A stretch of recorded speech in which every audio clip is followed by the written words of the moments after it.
of you. Welcome to the second live session on the IARC 2025 Summer School on implementing cancer prevention and early detection. Today we'll be talking about the WHO Global Initiatives on Cancer, bringing together stakeholders from around the world. And before I leave the floor to our chair, Dr. Partha Basu, I want to remind you that if you have any questions, please write them in the chat, in the question and answer section. Now it's over to Partha, our chair of the session. Partha, the floor is yours. Thank you, Isabel. Good morning, good afternoon, good evening to all of you who are joining from different parts of the world to the second webinar of the IARC Summer School. As many of you know, that there are three major initiatives of the WHO in cancer control. There is the Cervical Cancer Elimination Initiative that is aimed at reducing the cervical cancer incidence from the current global rate of 15 per 100,000 to less than 4 per 100,000. That's the WHO's Cervical Cancer Elimination Initiative.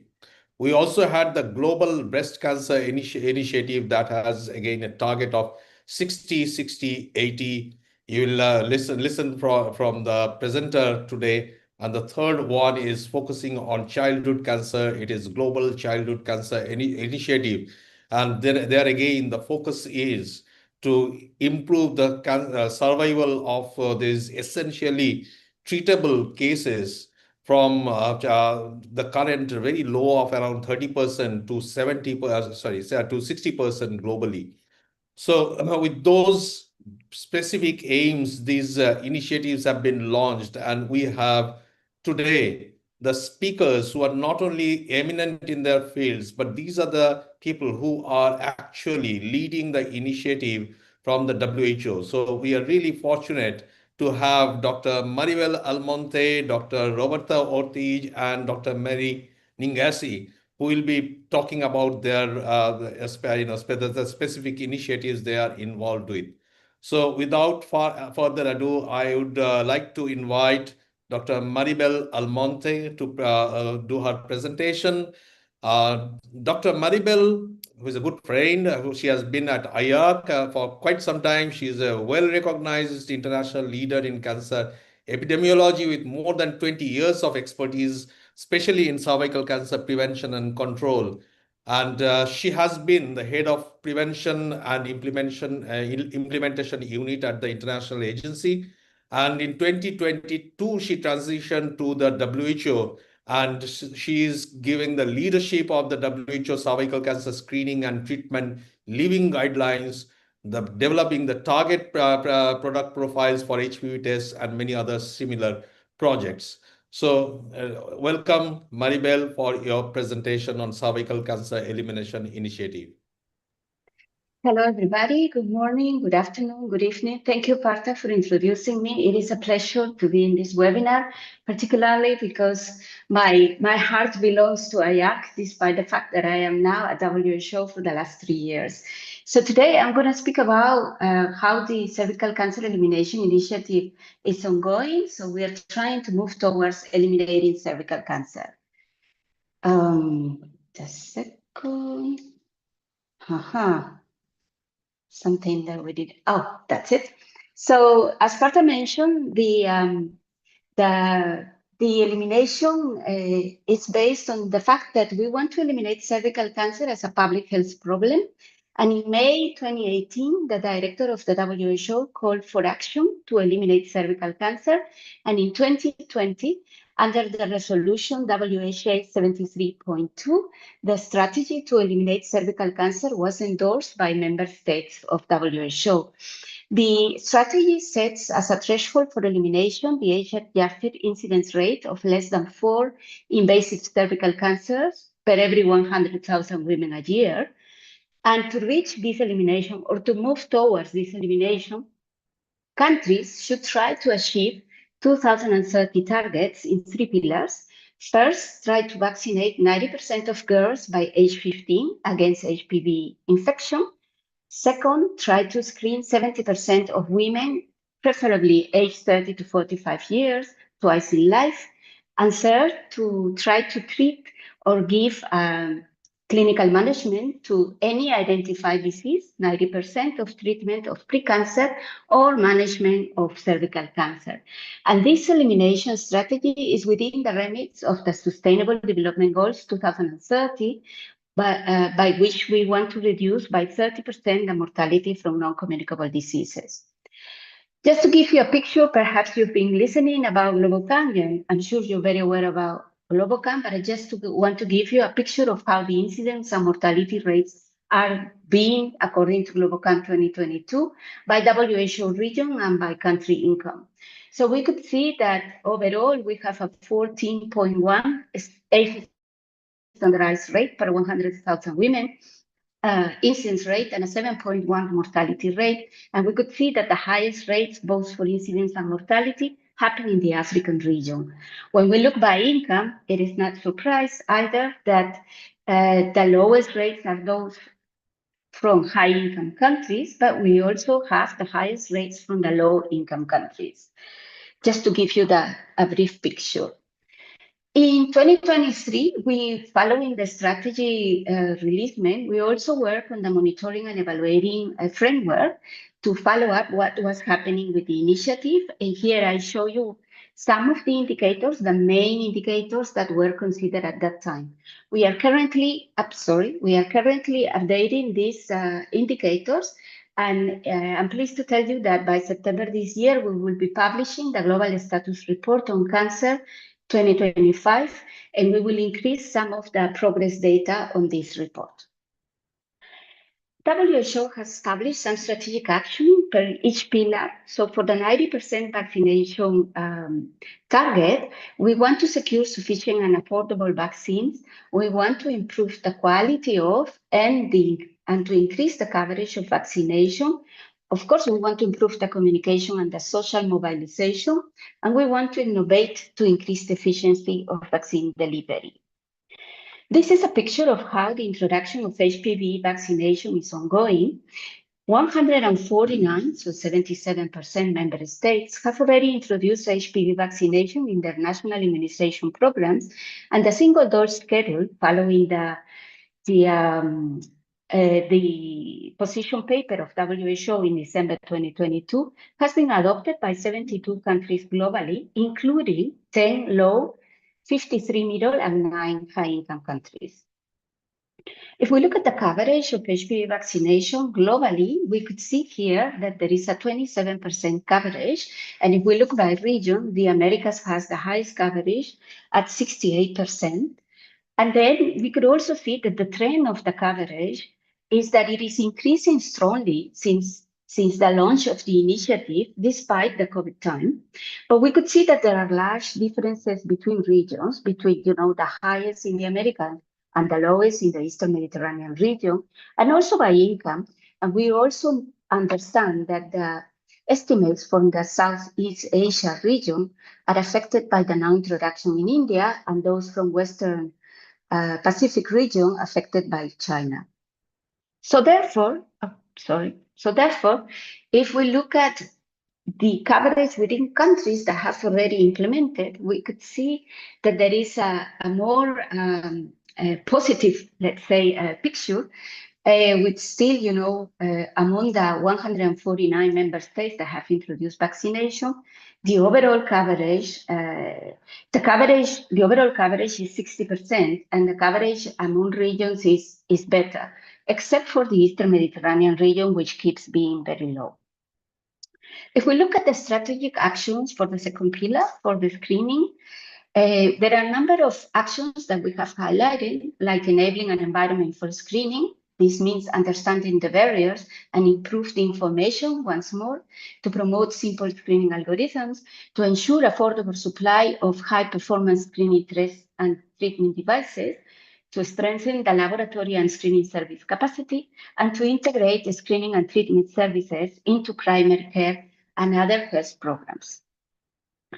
Again, just to show you a picture, and this is data in progress, so it's not final, I can show you a picture of how the overall coverage in last time is about 7%, and in the last 5 years, 32% globally.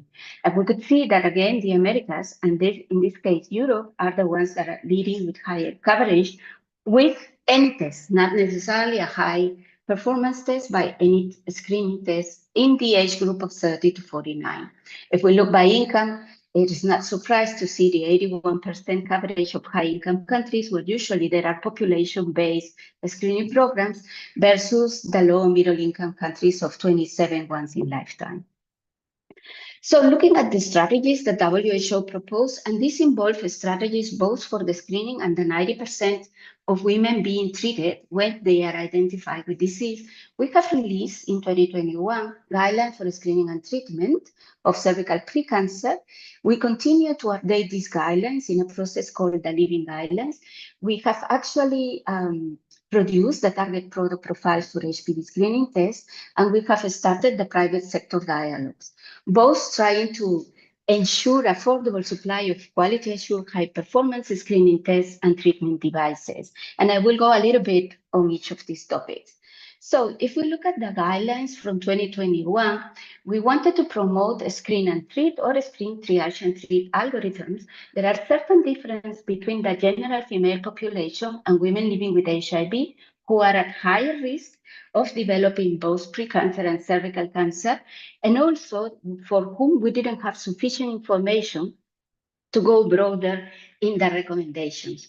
Of importance is that we recommend to use a high-performance HPV DNA test or mRNA test for the full population, and that we recommended using provider-collected or self-collected samples for, again, when we use HPV DNA tests. We didn't have sufficient evidence to include self-collection for mRNA tests up until now. And we also recommend triage with limited genotyping, that is having the results of 16 and 18 HPV, visual inspection, cytology, colposcopy, and recently last year, we launched a recommendation to use dual stain cytology as triage. For treatment, we recommend thermal ablation or ablative treatment after eligibility and referral to LEDs or LEAP of those that are not eligible. In September last year, the guideline development group of the WHO guidelines for screening and treatment met and look at the priorities of HPV extended genotyping, mRNA testing among women living with HIV, thermal ablation, and excisional treatment efficacy for women living with HIV for whom we didn't have sufficient data, and for artificial intelligence for service visualization, trying to look at harmonizing data generation and validation of algorithms. And we also highlighted the GTG highlighted some new potential priorities, like the evaluation of HPV point-of-care tests, the use of novel molecular technologies like methylation or next-generation sequencing, the use of prophylactic vaccination on reducing cervical precancer recurrence, and screening in vaccinated cohorts. Just because of time, I will touch a little bit on HPV extended genotyping only. So when we look at the genotyping spectrum, we could see that we move from a no genotyping, by which we have tests that include the 12 carcinogenic HPV types according to IR carcinogenetic criteria, plus usually one or two that are groups 2A and 2B, but that the result is positive or negative. So it is a full result of positive or negative. Then we have limited genotyping, by which we can get a result, individual result for HPV 16, sometimes another individual result for HPV 18, or they may be combined with HPV 45, and the rest of the carcinogenic types are put together. When we look at extended genotyping, we want the 12 carcinogenic HPV types group in different cocktails, but usually ensuring that an individual result for 16 or 18 is incorporated. And finally, we can have full or individual genotyping, where we get results for each of the types, usually includes non-carcinogenic types, and having all the results have not been proved to be necessary or very useful for screening purposes. Here I show you a graphic of the tests that are now available that include some sort of extended genotyping, highlighted that we have, like the higher risk in dark orange, sort of a middle category among all the, or across all the tests that are available now, with sort of a light yellow, And then in blue, the less risky category among the 12 carcinogenic types, and as I said before, sometimes incorporating HPV 66, 68, which are not among the 12 carcinogenic, but they are group 2A and 2B, probably and possible carcinogenic. The guideline development group is proposing, and this is still under evaluation, so it's not to take it forever as a fact, that we keep a line for the 16-18 with the immediate treatment, and we have two groups, one that is a little bit higher risk that can go either to immediate treatment or can go to triage, and a less risky group that will go to triage or to risk screen. The way countries may decide whether to take either of these two groups to triage or immediate treatment will really depend on the capacity of the country to offer more treatment to more women, or to actually be able to follow up at 1 year those women that test negative on that triage. That is in the second test, because most of our countries, low middle income countries, have difficulties to recall women, even at 3 years, 5 years, 1 year, or 10 years. It is always the same problem. So this is something that within a country it should be decided. But as I said, this is work in progress as well.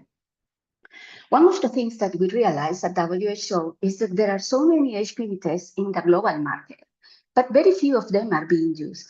And the point is that over the years, there are more tests, and some of them come and some of them then go, and the tests really are above 260 tests, with the majority of them not having a single peer-reviewed publication on their validation. So this actually caught our attention and led us to work on the WHO target product profiles, which are what we call TPPs, which are an outline desired profile of a product that sets values to two types of characteristics per a number of parameters, the minimal or lowest acceptable characteristic and the preferred or ideal characteristic. These TPPs that are endorsed by WHO aim to coordinate the development of new health products that are fit for purpose, meet the global needs, and have clear characteristics that include populations, access, and equity from the outset. This is the methodology that we use in WHO. We have a handbook for everything, so you can go at the webpage and look for the handbook. And then it has 8 distinct steps, and this process took us about a year to complete.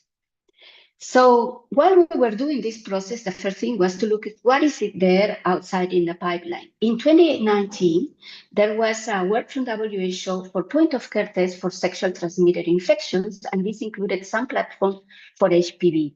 And so we thought, like, we need to really think about this. And what is a point-of-care test? So it's the easiest way to define it is using the WHO ASSURE criteria, by which the test should be affordable, sensitive, specific, user-friendly, rapid and robust, equipment-free, and should be able to be delivered. So that means it needs to be accessible and acceptable to end user. Wouldn't it be fantastic that we have that we can do a screening and treatment in a one-stop shop, by which we have a point-of-care test and we can apply an immediate treatment. And if we need triage, this triage is also point of care, and we can do all the process in one single visit, in one stop shop. So the technical development group of the target product profiles met after 6 months of work in November 2023 to finalize the proposal of characteristics of the profile. And here is the publication, and you can look at that at the webpage if you would like to. And I'm going to summarize it very fast. So the technical development group decided to have 2 target distinct product profiles, one for laboratory tests that are carried out in the laboratory, and for tests at the point of care. And this is because we really need to scale up. We can, the more the merrier, as long as they are high performance tests. These target product profiles actually include 41 parameters across 8 different domains highlighted here. So just a brief example, when we look at how do we collect the sample, which is one of the things because we know that self-collection will increase that rate. At the laboratory level, we thought that we can still have as a minimal characteristic a vaginal sample self-collected, a vaginal sample self-collected by the health worker, or a cervical sample self-collected by the health worker, as it is the current use under a speculum. But for point of care, and because these tests are in the pipeline, we think that we should actually focus on vaginal samples, self-collected or by a health worker without speculum. For the preferred characteristic, we want the three options altogether. If we look at the spectrum and the result output, and here I highlight that in the TPPs, we decided that we needed to have 4 different groups according to the risk that the HPV types present according to the latest paper from IR, from Gary Clifford and his team. So we basically want to have, for the laboratory and for point of care, a minimal test of 8 carcinogenic HPV types. That means not including this one group 1D with the lowest risk if needed. But as a preferred, we want the 12 type. And then as a result output, we would like to have at least 16 or some of those group 1A, 1B individually and the rest pool, or have them in different categories. For point of care, we can have a positive negative test if that will make things easier. We also look at the cost and we got to the conclusion, the experts decided that we needed to have a minimal cost of, or the cost shouldn't go up $8 for either test, and for laboratory not up from $5, and for point of care not up from $3. But the truth is that this is a main gap that we have because this was based on expert opinion and not in proper evidence data.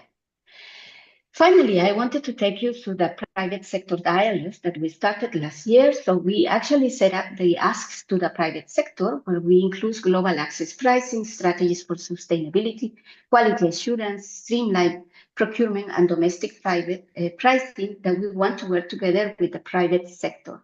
So these are the asks that we are asking to all the companies that are working, that are doing some sort of work related to the initiative. In Pillar 3, we also have some strategic actions that are also to strengthen the affordability and availability of histological diagnosis and treatment.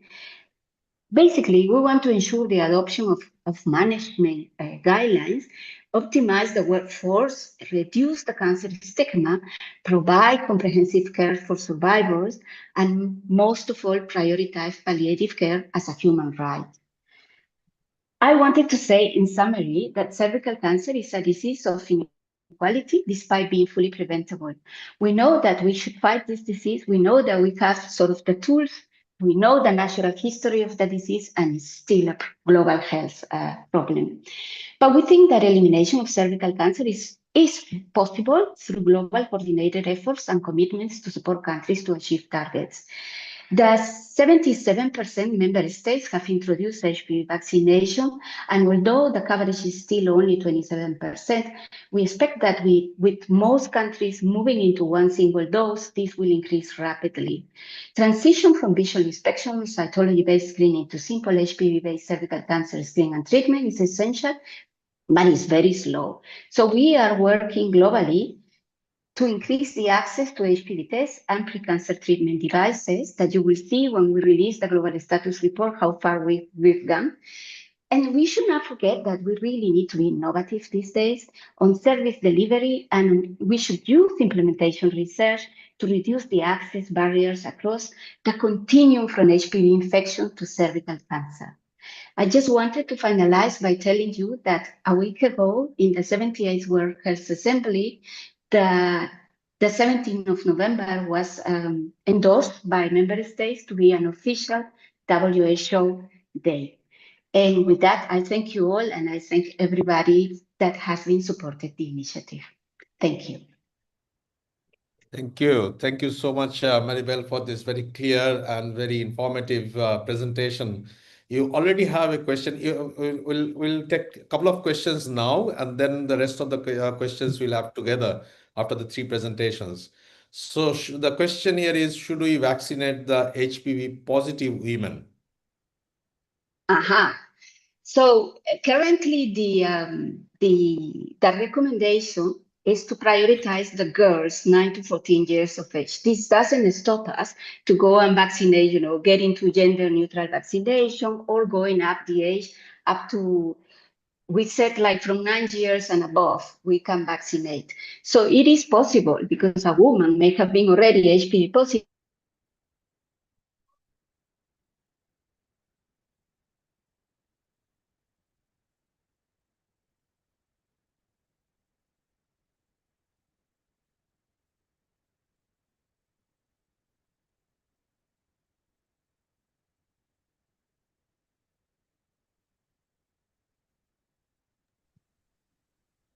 Sorry, I think we might be having some It connection may issues. have been clear the infection, and we are going back. Sorry.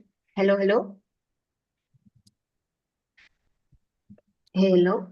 This is the WHO web page. Hello. You hear me? Hello. Yes, Maribel, we can hear you. Okay, sorry. It's WHO. Huh? I'm in the office. But anyway, so what I was saying is like she may be positive for some type that but maybe vaccinated in the pool of the types, but for other types. So I think it depends. It doesn't stop us if we don't know that she's HPV positive to vaccinate her. But I think what we have in mind is that the priority eye girls, 9 to 14 years, because those are the ones that are going to really have the longest benefits, not only for them, but for future generations. Thank you, Maribel. There are questions coming in. I'll take the next one and then we'll move on. Can we vaccinate children below 9 years? Not at the moment. There are some studies, but we don't have any evidence to recommend this. So this is not recommended at the moment. Thank you. Thank you so much, Maribel. Please be with us because after the 3 presentations, we'll have more questions and answers. And now it is my pleasure to introduce Dr. Roberta Ortiz. She is a pediatric oncologist and contributed to the National Ministry of Health in Nicaragua to the development of pediatric palliative care program for childhood cancers and to the development of the first national pediatric palliative care guidelines. And she joined the WHO HQ Cancer Team in 2020 as the WHO Global Initiative for Childhood Cancer focal point, and she is still continuing in that same position. So eager to hear you, Roberta. Over to you.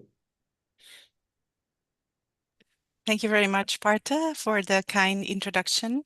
And I am very pleased to join this webinar today to share with you what has been the progress achieved in our WHO program of work on childhood cancer, focusing particularly on the Global Initiative for Childhood Cancer and the Global Platform to Access Childhood Cancer Medicines, highlighting the efforts to expand access to quality care and ensure availability of quality assured medicines for children and adolescents with cancer across the globe. So for many of you, our program of work on cancer is informed by the Resolution 7012 on cancer prevention and control in the context of an integrated approach. And this resolution coordinates our work, and it's an approach that is operationalized through the 3 initiatives as were highlighted by Partha in the beginning. So the Global Initiative for Childhood Cancer, the WHO Cervical Cancer Elimination Initiative, and the Global Breast Cancer Initiative. These three initiatives share common frameworks for technical products, for policy development, for market shaping, as explained by Maribel, and for monitoring and reporting. WHO support countries across cross-cutting, system-strengthening strategies that ensure more efficient and sustainable impact across all cancer types. So why childhood cancer? The persistent childhood cancer survival gap is one of the most striking health inequities of our time. Every year, approximately 4,000 new children and adolescents ages 0 to 19 are diagnosed with cancer, and the majority of them live in low and middle-income countries. In these resource-limited settings, between 15 to 37% only have access to timely diagnosis and adequate treatment, and many children are diagnosed in advanced stages, leading to the significant poorer survival outcomes in low and middle-income countries as compared to high-income countries. As the World Health Organization director has emphasized, where a child lives should not determine whether he or she lives, and addressing this great inequity is not only a medical imperative, but it's a public health and equity priority. So as I mentioned before, the Global Initiative for Childhood Cancer is a direct output of the mandate provided by the World Health Assembly Resolution 7012, as you can see here in the operationalized paragraph 1. So WHO has been mandated to implement comprehensive care prevention and control programs, including the management of cancer in children and adolescents, leveraging the work of other organizations. So aligning with this mandate, the Global Initiative for Childhood Cancer was launched back in 2018 in partnership with St. Jude Children's Research Hospital, with the target of increasing overall survival for children with cancer to at least 60% while reducing suffering for all. To accomplish this target, WHO has two specific objectives. One is to increase the capacity of countries to provide quality services for children with cancer, and to increase the prioritization of childhood cancer at the global, regional, and national levels. Here we can see the cure-all framework for action, which is now being implemented in 82 countries across the 6 WHO regions. This framework outlines a menu of 10 core projects or priority interventions outlined in the bottom of the slide, which will guide countries in developing and sustaining health programs and policies that increase their capacity to provide quality services for children and adolescents diagnosed with cancer. Here we can see up to May of this year, what is the current status of countries engaged in the implementation of the initiative. So as I mentioned, we have now 82 countries across the 6 WHO regions. Out of these 82 countries, 51, which are designated as focus countries, are those where the member states, the governments, have formally committed to integrate childhood cancer as part of their national policies and programs. We have additional 12 countries that are actively implementing 2 or more cure-all projects of the framework that I showed before, without yet a formal commitment from the national authorities. And 19 countries are currently in dialogue to initiate their involvement in implementation of the cure-all framework. Here, I wanted to share with you a summary of the progress that we have been able to track through the visualization dashboards and the reporting mechanism for focus countries. So out of 45 countries reporting through our cure-all progress templates, we have now tracked that 354 core projects have been implemented from the cure-all framework across the 4 pillars and 3 enablers in 45 countries, as I mentioned. In the following slides, I will show how successfully models of implementation of the 3 pillars and enablers have been accomplished throughout the 6 WHO regions. So for Pillar 1, Centers of Excellence, in line with the objective number 1 of the initiative to strengthen the country capacities to provide quality services for children with cancer, the World Health Organization and working with implementing partners are supporting the focus countries in enhancing specialized childhood cancer centers. This includes building capacity through the development and delivery of workforce training packages across the 6 WHO regions, alongside efforts to ensure reliable access to quality assured medicines and essential medical devices.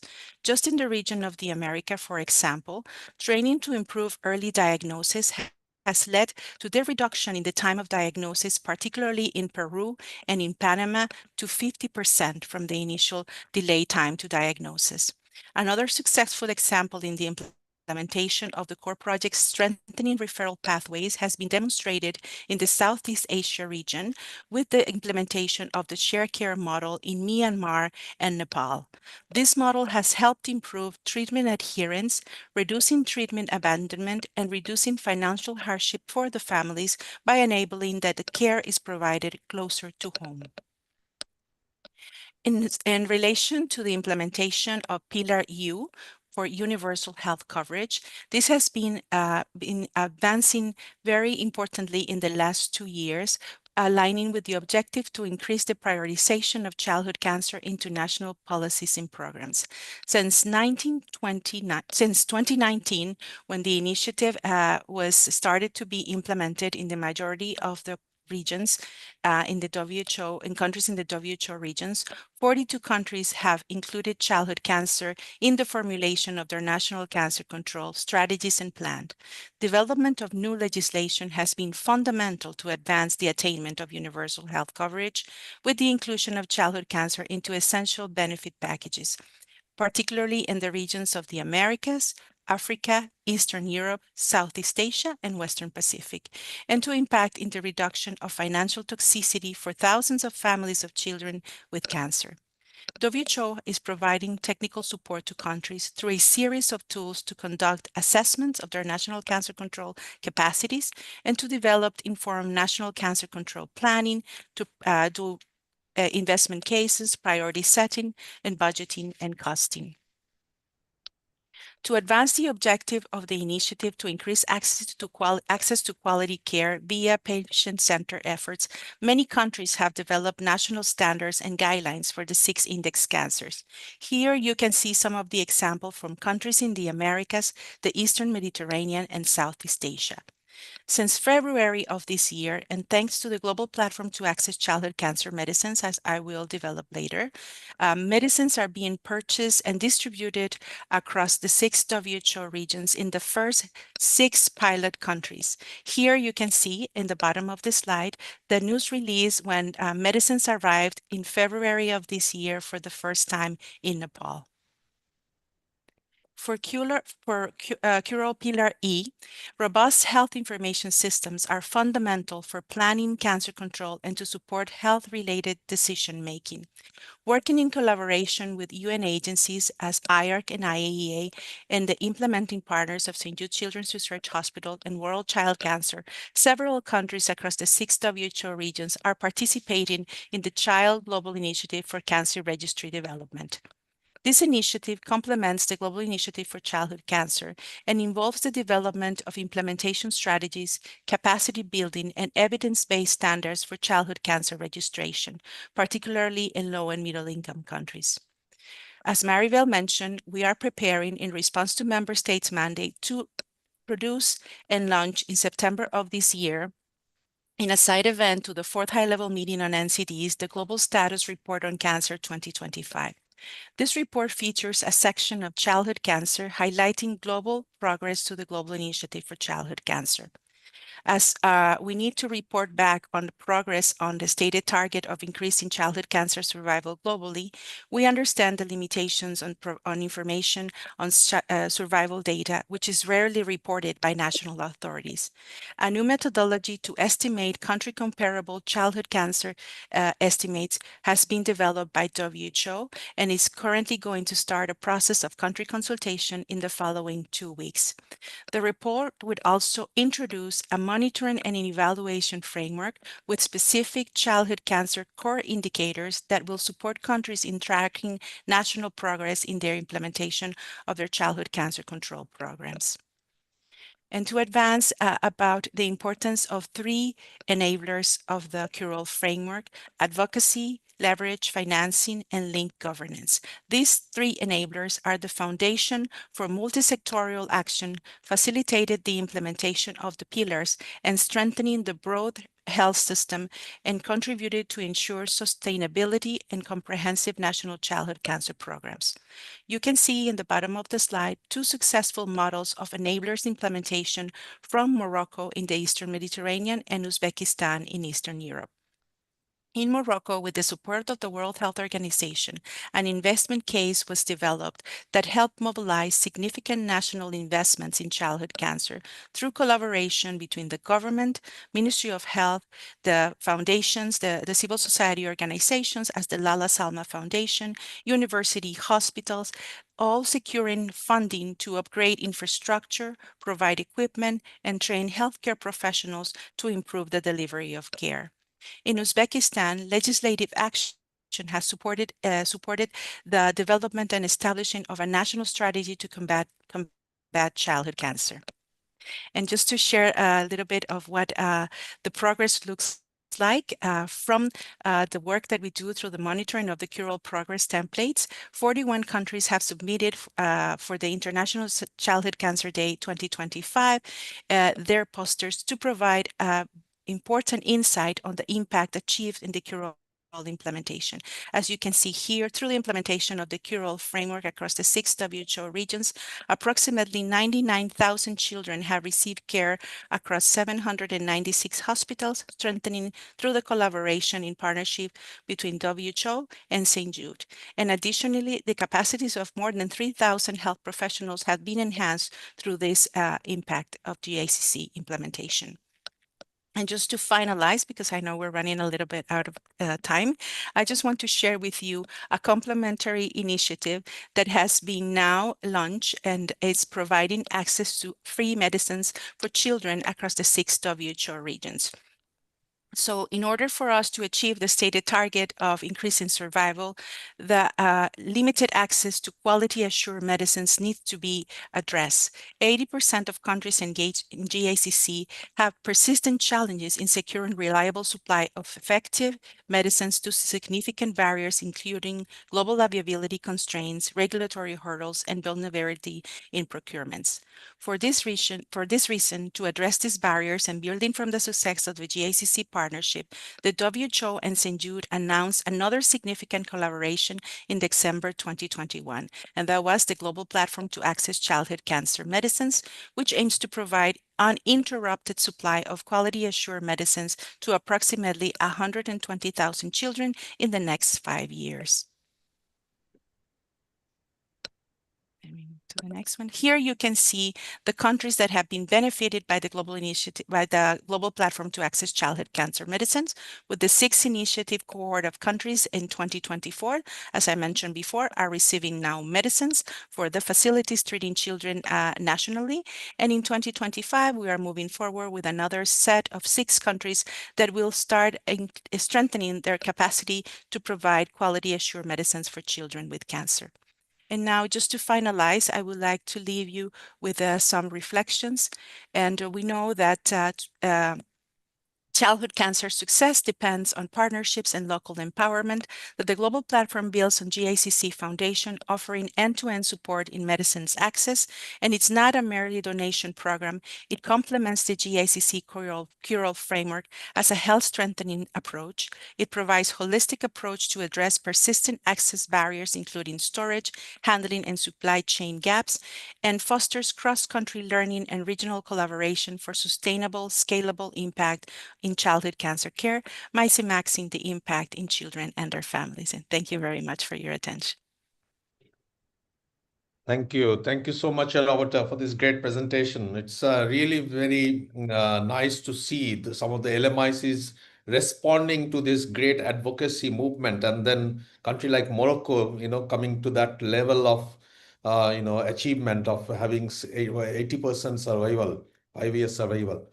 So let me see, there is a question for you, if you can see, how to be part of the GICC, particularly about cancer registry for training to improve childhood cancer data, how to initiate the process. Thank you very much, Marta. As we mentioned, there are different levels of engagement in countries. So definitely, we are working across the 3 UN organizations to support childhood cancer programs nationally. So through the GICC, when countries are engaged in implementing, countries present their national strategies and priorities. So countries highlight the importance of strengthening health information systems. And I think that this is very relevant, particularly after 6 years of mature implementation, as we have seen.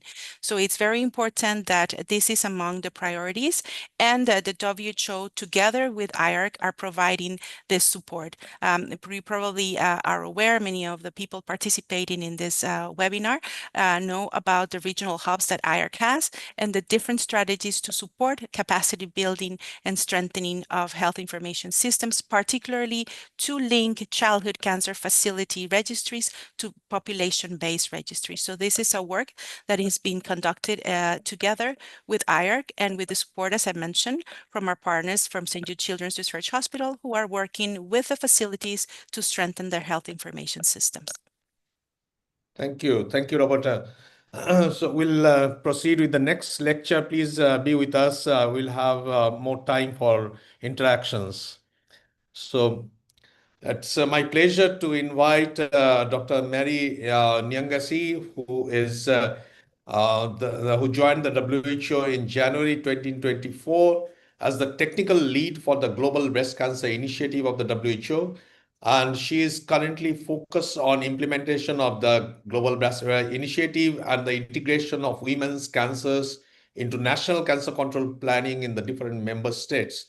She is a specialist medical doctor. Health systems and public health is her area of expertise. Also, she has expertise in cancer epidemiology with an extensive experience in NCD area for more than 10 years. So we couldn't have any better person to present us and inform us about the Global Breast Cancer Initiative. Over to you, Mary. Thank you, Partha, and thank you, everyone, for this opportunity. So I'll be sharing with you the Global Breast Cancer Initiative and focusing on how we are implementing it in regions and the countries. Next slide. So my outline will be very simple. I'll just give you a background of how we are progressing, why the Global Breast Cancer Initiative is important. I'll also just share with you the policy landscape, take you through the 3 pillars and provide you with a summary of how we see our progress in terms of implementing the Global Breast Cancer Initiative. Next. So why do we need a Global Breast Cancer Initiative? As you've heard from my previous colleagues, we have the Cancer Prevention and Control Act, the WHO Resolution 70.12. And one of the cancers that we at WHO have prioritized based on the mandate that has been provided is breast cancer. We know that in 95% of countries, it is either the first or second leading cause of cancer deaths. And in 85% of countries, it's actually the leading type of cancer. There are really significant survival differences between high-income and low-income countries. And this is the reason we have this initiative to look at how do we make sure we have health for all, health equity, achieve outcomes that are similar despite different settings. So these are the issues that we want to deal with, and also addressing the higher mortality rates. We have 70% of mortalities occurring in low and middle income countries. So this is a picture of the global map of breast cancer. You can see most countries are actually tackling a high burden of breast cancer. Next. So when we look at the recent projections from IAC, this is actually borrowed from IAC, we are seeing that breast cancer cases and deaths are actually projected to rise globally when we look at the current trends. On average, 1 in 20 women worldwide will face a breast cancer diagnosis. And we are projecting that in the next, by 2050, we'll have a rise in terms of deaths by up to 40%. So this is actually concerning because the low HDI countries, these are low middle income countries, will bear the heaviest burden. And so we need to really act and see improved coordination in prevention, early detection, and access to treatment so that we have health for all. Next. So when we look at the Global Breast Cancer Initiative, it's actually based on 3 pillars, which we call the key performance indicators. And these are the pillars where we want the country action or where we propose country action to be focused on. So the first pillar is on health promotion for early detection, and this is the pre-diagnostic interval. So our KPI here is to have more than 60% of invasive breast cancers diagnosed either in stage 1 or stage 2. Our second KPI is timely diagnostics. So the diagnostic interval needs to be shortened. We've observed that this is actually a major barrier in many countries. The late-stage diagnosis is because of delays in diagnosis. And so the proposed pillar 2 is that we have a diagnostic evaluation, which includes imaging, tissue sampling, and pathology conducted within 60 days of patient presenting in the facility. The third KPI is around comprehensive breast cancer management, and it's actually the treatment interval. And in this KPI, our proposal is that we have more than 80% undergoing and completing multimodality treatment for breast cancer. So if these 3 KPIs are achieved, then we'll be able to observe a reduction in breast cancer mortality rates in countries. Next. Next slide, please. So when we look at the GBCI overall goal, why we are working on across these three pillars, it's actually a reduction in breast cancer mortality. And we are looking at a target of 2.5% per year by 2040, so that in the next 20 years, we can actually save 2.5 million lives. And this is actually evidence-based from systematic reviews that have been done and what has happened in countries that have been able to achieve a reduction in 2.5% per year mortality. So you can see this curve that shows predicted deaths. If we actually target at 0.5%, we can see we are working at around 428, 500 being our annual target. But if we actually work towards reducing to 2.5% annual reduction, then we start achieving our goal of 2.5 million breast cancer deaths being averted in the next 20 years. Next slide, please. So this slide is just to share with you about the importance of primary prevention. We know that 40% of breast cancer can be reduced and through primary prevention measures, reducing exposure to risk factors such as obesity, physical inactivity, alcohol use, which are actually fueling a rising incidence of breast cancer globally. Next slide. So in countries that we are observing high breast cancer survival rates, what we are seeing is actually an increased coverage of essential health services and achievement of UHC and a higher number of public cancer centers. So we predict, and actually we feel that if countries can leverage towards strengthening their health systems so they can be able to provide breast cancer services, then we will see a reduction in terms of mortality rates and improved breast cancer survival rates. And this is possible because it has been achieved in a number of countries. Around 20 countries have actually achieved this goal of reducing breast cancer by 2.5% per year by 2040. Next slide, please. So these are just evidence to show us the investment case for breast cancer. We have also the breast cancer as one of the NCD expanded best buys, where it's been demonstrated that actually early diagnosis for breast cancer linked to timely diagnosis and comprehensive treatment is something that is possible in all settings, whether high income or low income settings. It's something that should be adopted by countries.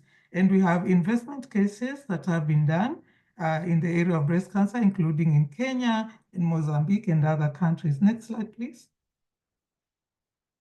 So this one is just to share with you again about the importance of making sure that breast cancer is included in the essential health package of services so that we have it provided across the public health function, across all different age cohorts, and also by care level from primary to tertiary level. Next slide.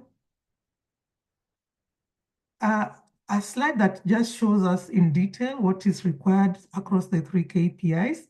In KPI 1, public education as well as healthcare provider training is actually critical to achieve early detection. And in this case, we are around breast health awareness, clinical breast examination, and ensuring that screening of target age groups is provided.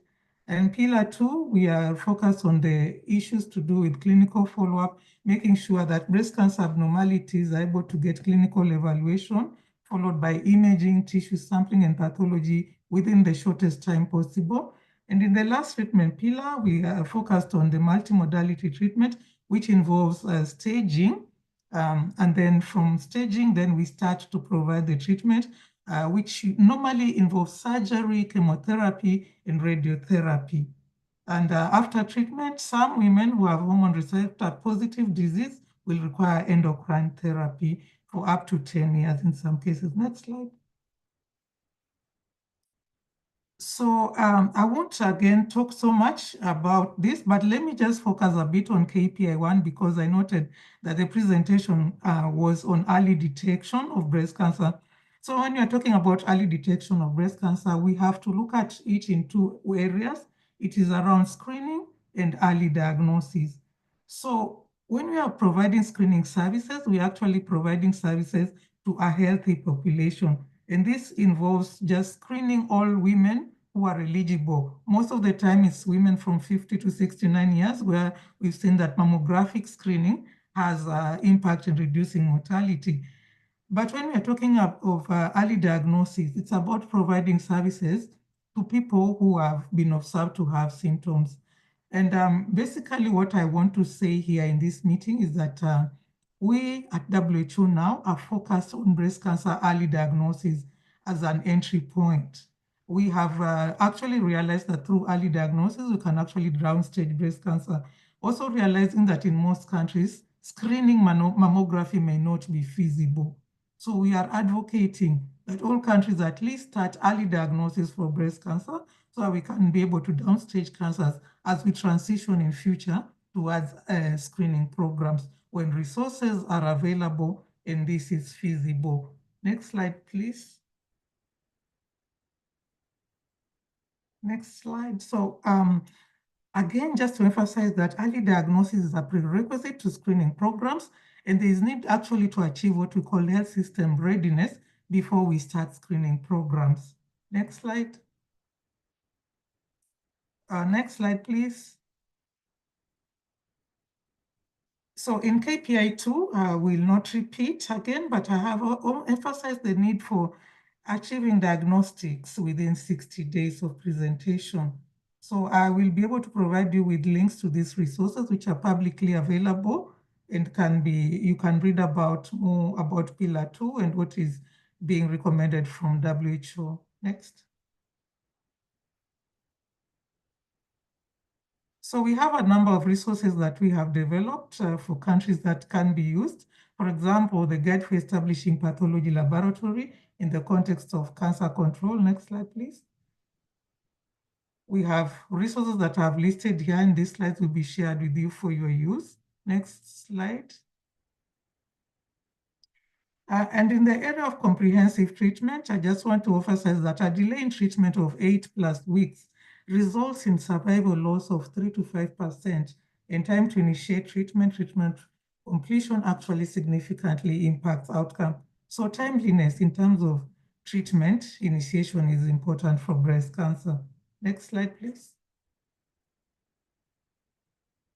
So what we see as common challenges in countries is absence of communication strategies and standardized guidelines, causing discrepancies in care. We also have seen a lack of national frameworks, preventing unification of screening, diagnostic, treatment, and follow-up protocols.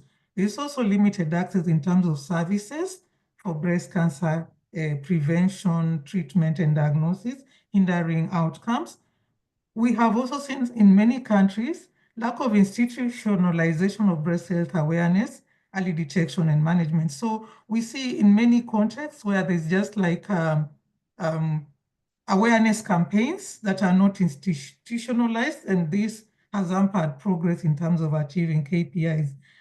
One of the other challenges we have observed is access to validated and quality assured health products and technologies for breast cancer diagnosis and treatment. So these are areas that we are focused on here at WHO to support countries. Next slide, please. So this is a slide just to share with you how we are moving towards accelerating the GBCI implementation. It's the youngest initiative launched in 2021 and its implementation framework in 2023. We have been supporting pilot projects in countries to show how we can implement. We've been supporting investment cases, development of policy documents, policy dialogues and roadmaps, and also development of technical products. We've also been convening partners in terms of just generating interest in terms of improving access to health products and technologies since last year. And now we are focused on scaling up implementation with a focus on national level implementation and support to countries and partnerships in achieving these targets. Next slide.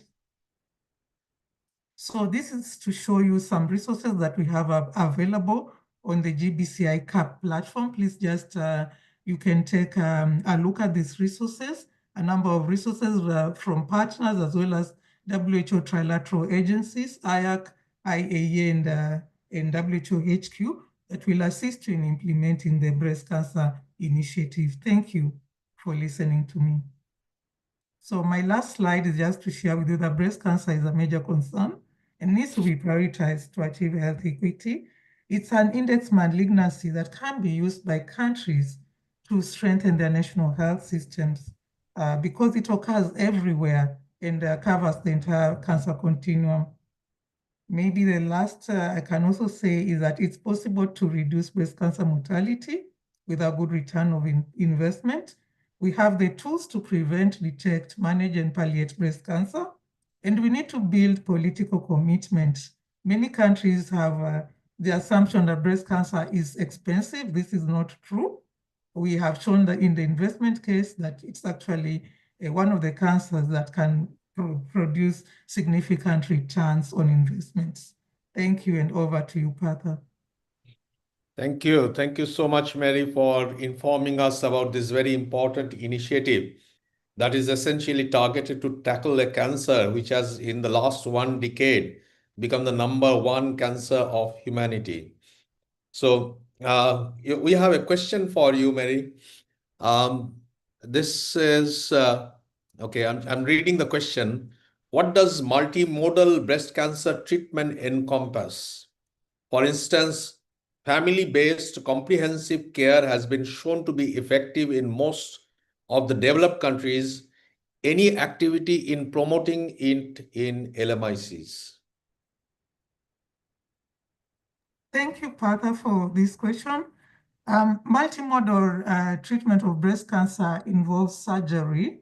So you find that in most aspects, when we are managing breast cancer, we will either have surgical management, chemotherapy, or radiotherapy as the most common treatment options, modalities that are available. So we will have, in the aspects of systemic therapy, sorry, not chemotherapy, systemic therapy, we have chemotherapy as well as hormonal management. So we have the third KPI is around encouraging countries to ensure that 80% of breast cancer patients actually are able to complete their treatments. It is not useful to start treatment that is not going to be completed. It's actually a waste of resources and will not achieve good outcomes. So we actually see surgery as the most common form of treatment, followed by chemotherapy and radiotherapy. So these are the 3 types of treatment that are most common for breast cancer management. Thank you. Thank you, Mary. I'll request all the presenters to switch on their camera, and because we have quite a few questions, maybe we'll take them not necessarily in the sequence that are there in the chat. Taking forward from what Mary said about comprehensive care. I mean, we understand the value of having centers of excellence or comprehensive cancer center. But at the same time, Roberta, shouldn't we also think about decentralizing cancer care, at least some of the services, bringing them more closer to the doorsteps so that the structural barriers the patients face, the childhood cancer patients and their parents they face can be overcome. So what is your view on that? Thank you very much, Partha, for this important question. As we mentioned, there are some samples already being effective in the GICC implementation. But one important thing to highlight is that childhood cancer, as breast cancer, also requires integrated multidisciplinary care. So for those types of cancers that require complex management, it's very difficult to have, build the capacity through the decentralization model. But it's important, as you mentioned, to approach the care closer to home. And this is what we have seen, for example, in acute lymphoblastic leukemia, which is the most prevalent childhood cancer, highly curable, that implies 2 years of treatment. And this represents significant challenges for families who need to displace from their homes to go to the specialized cancer center. But parts of the therapy can be provided closer to home when you have adequate capacity building and competency-based skills developed in, let's say, general pediatricians or general physicians or nurses. But there are other requirements that it's best to centralize as the pediatric specialized center to guarantee that the quality of care delivery would be the best.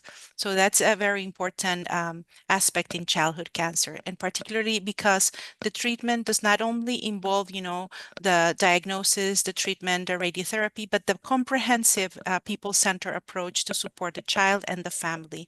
So sometimes all of this is not possible to have decentralized and peripheral centers, but it's important that, as we mentioned, the concept of developing centers of excellence within the Curol framework deals also with strengthening those referral pathways and the communication between the peripheral centers and the specialized center. Thank you.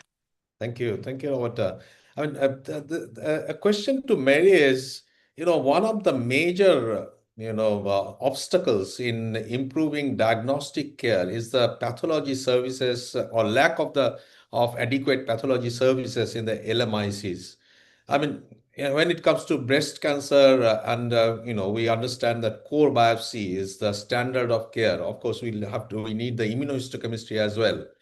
But what is the current situation with fine needle aspiration cytology? Is there any role, or we simply don't focus on that and then try to improve core biopsy facilities and then standard immunohistochemistry? Yeah, thanks, Prata, for this question, and also thank you for highlighting this aspect, which actually is an area that we are really working on to strengthen. As I highlighted earlier, timely diagnosis has really hindered achievement of good outcomes for breast cancer patients in many countries.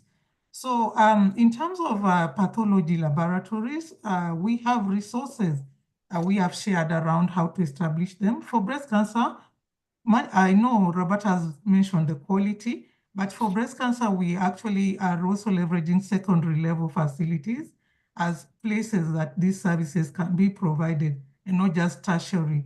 So we are looking at how we can strengthen secondary level facilities to provide diagnostic services for triple assessment of breast cancer patients.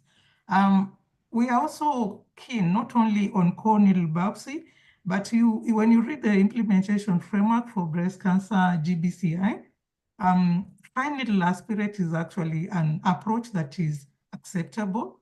And this requires training of the pathology workforce to be able to produce what we call the cell blocks that will enable a further tissue diagnosis. So it's an approach that's acceptable. We do not really only emphasize core needle biopsy, but we also are encouraging fine needle aspirates and also just training these health workers to be able to develop the cell blocks that can be used for further tissue diagnosis where it's required in most cases for subtyping of the breast cancer. Thank you.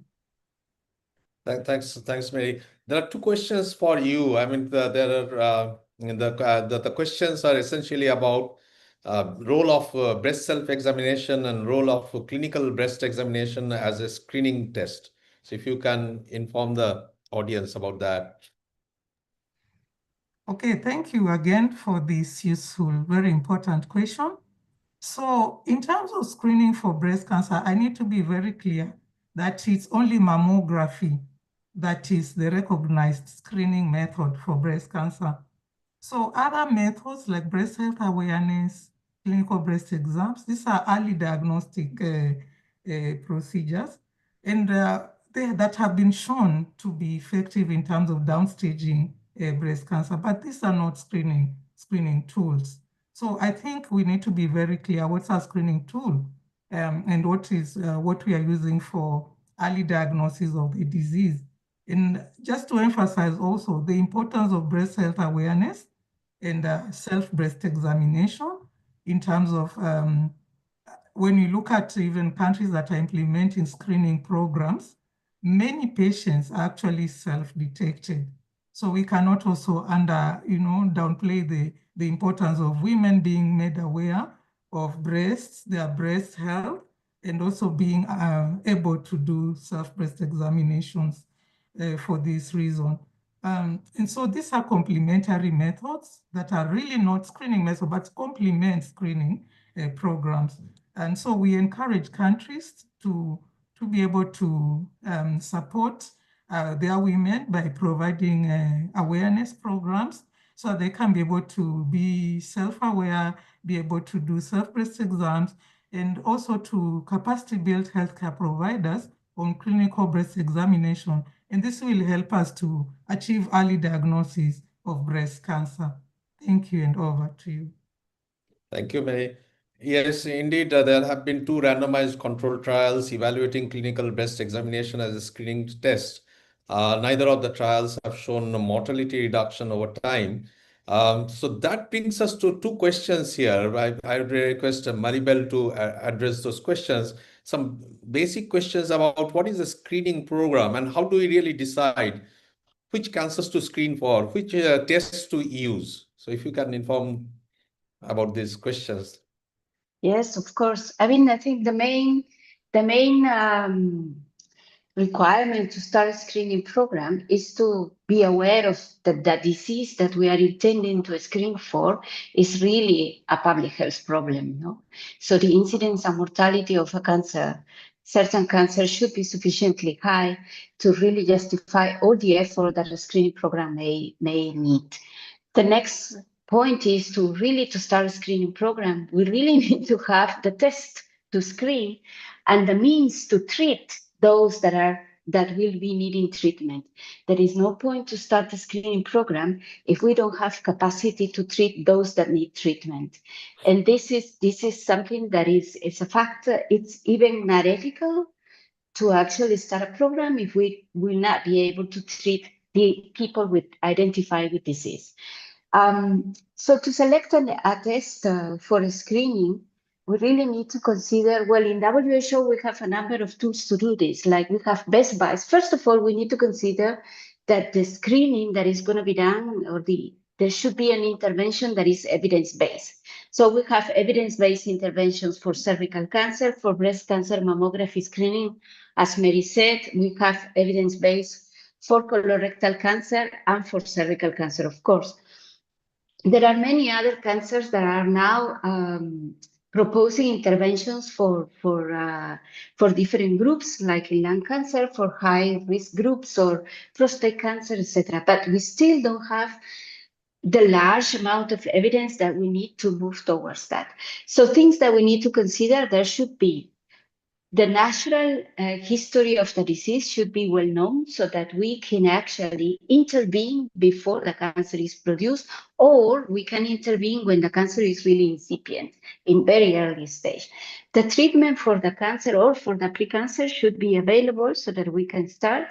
And actually, all the screening process should be feasible in a country. It's very complicated. Even doing the simple algorithm of a screen and treat is still complicated. It will demand a workforce that is well-trained. It will demand some investment, allocation, and of course, we have to also look at scaling up and sustaining any screening program that we have.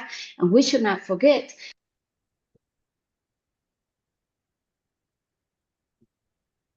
Maribel, you are muted. I'm not sure.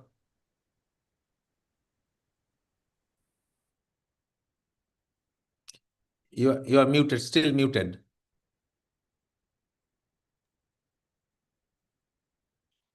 No, we can't hear you, Maribel. Maybe when Maribel is, is it okay?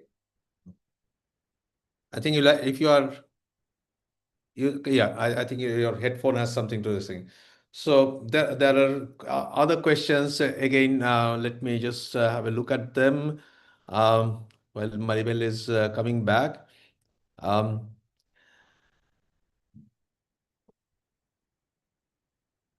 Okay.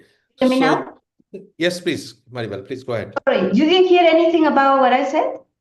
No, just the last part we missed out. Okay. So I just wanted to say that a screening program is really complicated to establish. It's a complex process. So we need to have the disease that is sufficiently a burden, that has a sufficient burden to start, that justifies all the efforts. We need to know the natural history of the disease, because we aim at preventing the cancer, or we aim at detecting it as an early stage that we can still treat it and cure it. We need to have the test or the intervention, which should be evidence-based, like HPV testing or mammography. And we need to have the treatment facilities available. We need to have the workforce to do that. And the main important thing is that we need to have the ways to collect the data and document everything that we are doing, because technology evolves so fast, and sometimes we need to continue evolving with the technology, with the service delivery, and with everything. But without data, we don't move forward. Over. Thank you. Thank you, Maribel. Highlighting the fact that implementing screening program is very complex, so one should make very clear, careful, pragmatic decisions. There is a question related to the role of NGOs, and then apparently the impact of the work that is being done in Africa is not that great. So, Robert, would you like to say a few words? What is the role of NGOs in, just give us an example of what role you see in your initiative, Childhood Cancer Initiative, the role of NGOs? Thank you very much. This is a fundamental question that has been demonstrated on the importance of multi-sectoral collaboration, which has been the reason for success of the Global Initiative for Childhood Cancer. So as we mentioned, the approach to implementation is based on this collaboration across sectors and across regions. And we have seen that empowerment, the local empowerment, has been fundamental. We have mentioned that when member states, when countries, when governments set their priorities, it's very important to involve from the beginning all national stakeholders, because it's important to bring together all the available resources to maximize the impact. We understand that in continents as broad as Africa, this is very challenging, because there are many civil society organizations that are doing different isolated efforts. And the importance is to bring everybody together to support the national strategy, the national priorities. And this has been demonstrated that is amenable to be done by the GICC across the 6 WHO regions. We've seen the important role, for example, in the Americas. We have seen that civil society organizations are providing significant resources to support government's efforts. So it's important that they all sit together, particularly when the National Cancer Control policies are being drafted and when the National Childhood Cancer Action Plan is being drafted, to have these stakeholders sitting at the table and trying to draft the joint approach to the cancer control strategy. Over. Thanks, Roberta.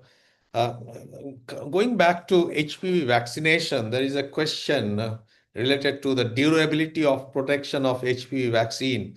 Obviously, Maribel, you'll have to take it up. Okay, so there have been several studies over the years since the initial trials of the HPV vaccine, like the study in India and the study in Costa Rica, which have shown the durability of the vaccine to be over, I guess now we are over 15 years in the CVT, which is the Costa Rican vaccine trial, which was the first one to actually look at vaccination versus no vaccination. And so the durability, there is no concern about the durability of the protection.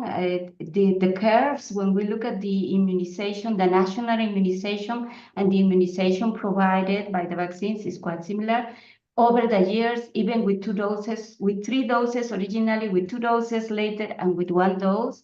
And I also wanted to say that the final results of the vaccine trial in Costa Rica are going to be released soon, and they will definitely demonstrate that we can all go for 1 dose of HPV vaccination with no problem. So, over. Thanks, Maribel. Yes, indeed. If you think of the pivotal trials, looking at which are randomized controlled trials where they had screened versus no screening arm, and some of these studies, like the one that evaluated the bivalent vaccine in some of the Nordic countries like Finland, in Sweden, and they are still following up those vaccinated women And of course, the unvaccinated women received the vaccine. But now it is more than 20 years since then. And there is still not a single case of breakthrough cancer in the vaccinated women. So that gives us a tremendous amount of confidence on the durability of protection of the vaccines. And it's important, Partha, if you allow me to highlight that as the studies started, so the main endpoint was HPV infection, then it was HPV persistent infection, then it was the possibility of having a lesion in the cervix. And then now, as Partha was saying, like I think the first country to demonstrate it was Sweden, and then all the Nordic countries, that we really have full protection for cervical cancer. So using the endpoint, the last endpoint, the vaccine really protects. And that has been shown because girls were vaccinated really in the early 2000s. And then now all these years has passed and this has been shown because we know that a cancer doesn't happen at 15 or 20 years. It happens later in life. But this has already been demonstrated. So the vaccine is totally safe and the durability is completely efficacious to prevent cervical cancer. Okay. Absolutely, Maribel. And as soon as we start discussing about HPV vaccines, there are a lot of questions coming in. But then, the elephant in the room when we discuss the cervical cancer elimination is the HPV test. I mean, how do the LMICs, so say for example, I'm sitting in Bangladesh, they are running a VIA-based screening program, invested quite a lot in improving the screening program over the last 15, 20 years. Now, but then the HPV test cost is too much for them to afford. So what will be your suggestion for such countries, especially the LMICs, who have tried to organize their screening program with VIA, but then now finding it quite difficult to purchase the HPV tests? Yes, I mean we are aware of all the challenges that countries may have, and of course funding is one of the challenges because the HPV test doesn't come cheap. As I shown, the target product profiles, the technical development group agreed the new test should cost less than $8. But the truth is, the price of tests varies significantly from country to country based on the volume of tests that are going to be bought. Also, countries don't have the capacity installed in laboratories. So there are a number of issues that will actually detriment moving towards transitioning to HPV testing. I think having a VIA-based screening program is, if it is the only way to do screening currently, it's not bad because at least the workforce is being trained to treat, which is the most important part. The problem also of moving from either cytology or VIA to HPV testing is that the number of HPV positives is always going to be larger. So we either have to treat more people or refer more people, etc. So our system should be by then really strengthened sufficiently to be able to carry out all this burden on colposcopy services, on treatment services, etc. So I think it is a step-by-step thing. We in WHO, as I mentioned, are working on what we call the private sector dialogue. So we are talking with companies to see how we can gain in global pricing as to try to spread or to make the tests more affordable. And then another area that we are working, and IAC is also working, and a number of partners are working, is on the development of new point-of-care tests. The new point-of-care tests, which are more feasible and may help increasing the uptake, they also will come with a lower cost. And this is what we're trying to achieve by involving all these private sector. So we are aware that there are many challenges, but we keep positive that with all the global efforts that we are doing, we will decrease that price to the real price it should be. We may not have the $1 test that we will all wish for immediately, but we may get to an $8 test that will be more affordable for many countries. Okay. Yeah, that's I fully agree with you, Maribel. In fact, one of the participants has just commented that about the economy of scale. I mean, when countries give volumes to the companies. I mean, I can give the example of Netherlands. Now they have committed that they are going ahead with the national screening program. I mean, the company has quoted an unbelievable price to Netherlands or to Italy, which is less than $5 per test, which is essentially we are looking forward to. So it's possible. It's not impossible for the countries ultimately to introduce HPV detection-based tests, and especially if they can convince their policymakers that you don't have to screen every 3 years, every 5 years. Once in 10 years screening or twice in a lifetime screening possibly will be enough. And then because of the high negative predictive value of the test, you are essentially giving better protection to the women. Definitely, definitely. And another area that is, we are working together with our different regions is that there are some countries that are trying to produce their own tests, like in-house tests. And we are supporting them to get to the right arenas of validation, because as I said, there are so many tests, but they are not used and they are not validated. So the most important part is to reach validation to demonstrate the accuracy of the tests, and that they actually, the intended use of the test is correct. And but there are a number of initiatives, and I think one global effort that we are doing with those countries that have introduced HPV testing at the national scale, high-income countries like Australia, the UK, Nordic countries, the US, etc., is that together we can form like a community of practice that can go together to these companies and say, well, enough is enough, we cannot go above this price. And there should be some sort of a Gavi alliance, but for HPV tests. That's what we are dreaming of doing in the coming months, years. Thank you, Maribel. I think to finish this interesting discussion, we'll touch upon the single dose evaluation of the vaccine. Especially, you mentioned that the exciting news that Escudo trial is going to be publishing the results soon. So give us a hint.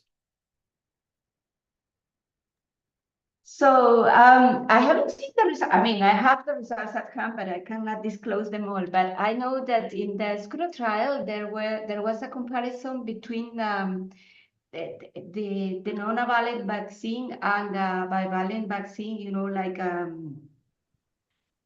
versus non-screening, etc. 1 dose versus 0 doses. And then all vaccines have demonstrated that 1 dose gives sufficient protection, and the efficacy of the vaccines is as high as with 2 doses. So basically, we will be able to move to 1 dose. Following the release of the paper, the SAGE committee, which is the committee that evaluate the new releases of vaccines, etc., will meet. And we hope that by December, if not earlier, there will be a WHO position paper by which we will recommend 1 dose, 1 single dose for everybody. This will have some consequences, of course, because companies right now, some of them are restricting the feasibility of using 1 dose because it's off-label. So WHO is recommended 1 dose as an alternative off-label option. But this off-label will have to change with the new evidence. So we are looking forward to increase the coverage of HPV vaccination faster and soon. Thank you. Thank you so much, Maribel. Yes, indeed, our IARC trial also is showing that, there's a very strong protection against persistent infection, against CIN2, CIN3 disease. Over the last 15 years, we are following up the cohort of girls who received the vaccine between the age of 10 and 18 years. So then you have seen from Maribel's presentation that already more than 70 countries, they have switched to a single dose of HPV vaccine, and many of them are actually high-income countries. So things are changing in the sphere of HPV vaccination.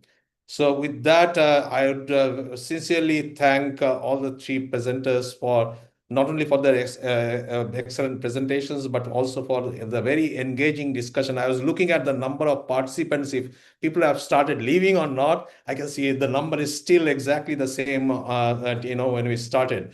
So that shows that we definitely had a very a very nice and maybe an entertaining session as well. So with that, I will hand over to Isabel. Over to you, Isabel. Yes.